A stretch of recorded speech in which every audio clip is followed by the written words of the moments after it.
The Joe Rogan Experience. So that was like one of the first things that we did is make a really good hemp protein powder. And when we were looking into it, we were like, I can't even believe that you can't grow this. Like, it doesn't do anything to your consciousness. Zero. It doesn't affect you at all because it's related to pot. It's illegal.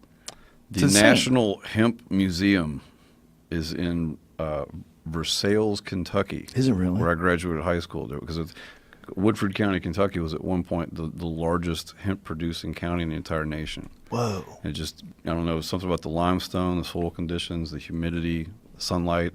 No shit. Pot and hemp grows really, really well. Wow. The first legal 500-acre hemp farm in Kentucky unveiled. So now it's legal? In October. Oh, wow. So now they can grow it. Excellent. Beautiful. I don't live there anymore, so I'm out of touch. But hey. That's great news. That's fantastic news. That's amazing. Well, were you just talking about something that I was going to bring up? Oh, shit. I can't remember. Something about new... Mr. Nelson. Something new stuff that had to do with legalization. Marijuana in Kentucky, is what we were just talking about. Yeah. It's just pretty crazy that you'd have a hemp museum and have it be illegal for so long with no argument. There's no science. It doesn't pollute anything. It doesn't do anything to the environment. The nation was basically built on it. Yeah. Like everything was made out of that shit. Did you ever see the first Henry Ford Model T where he made the fenders out of hemp and he's hitting it with a hammer? I did not know that. Dude, you got to watch this. We'll play this for you. It's the craziest shit ever. Henry Ford's very first car that he made the fenders out of hemp. And you're watching him hit this fucking fender with a hammer, and the hammer is just bouncing off the fender. Check this out. And this is crazy. I mean, I don't know, when was this? What did it say, Jamie? What was the time it said there? It's 1941. 1941. So in 1941, before it was illegal, so it was made illegal right around the time where alcohol prohibition had ended, and they needed something to go after. So then they started using the same guys to go after weed. And this was pre that. Look at this. He's hitting this fucking thing with the back of an axe, and it's just bouncing off. It was also a great way to discriminate against Mexican immigrants. It was. And black people, too. The whole name marijuana came from a Mexican slang for wild tobacco. Didn't have anything to do with marijuana. They just created this thing. Like, when they made it illegal, the people that they didn't even understand they were making hemp illegal. They had to explain it to everybody. Then they had like tax stamps that you had to. I bet DuPont understood that though. Oh, they understood the fuck out of it. So did William Randolph Hearst.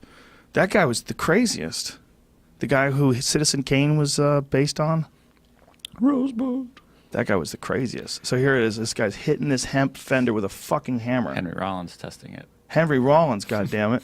Look, you barely smudged the thing.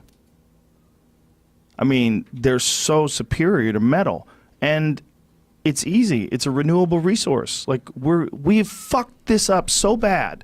It's so obvious. It's one of the biggest examples. People say, why do you drone on about pot all the time? It's because these things like that are one of the biggest examples of just how egregious making it illegal is. It's one of the most amazing plants we've ever discovered. You can make your house out of it. You can fucking eat at it. You can get high with it. You can make your clothes with it. It has all the amino acids. You could use for heating oil. What? You can treat cancer patients. You can treat cancer patients with it. It's here for, somebody put it here. Come on. Come on. Come on. Right? It helps reduce tumor size. It's crazy.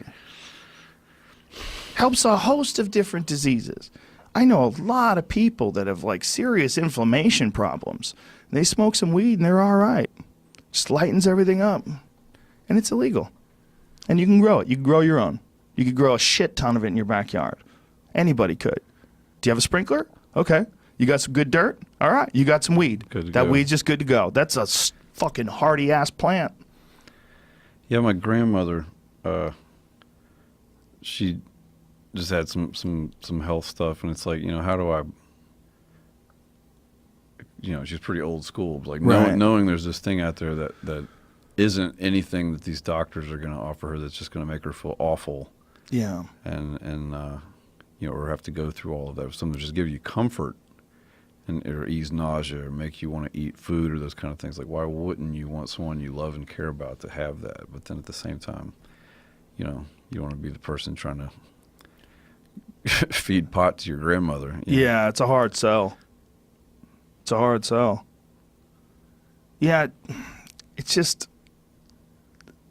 stunning how well propaganda from 1933 carried all the way the fuck to 2018. It's stunning. Is it? I mean, but it's almost 100 years. Yeah. With what we like, the amount of information that you can get on a subject now. Like, say, if you're the medical benefits of cannabis, just Google that, and you'll just start reading all the shit. Like, if it seems to me that enough people would go, wait, what are we doing? Like, why is it illegal?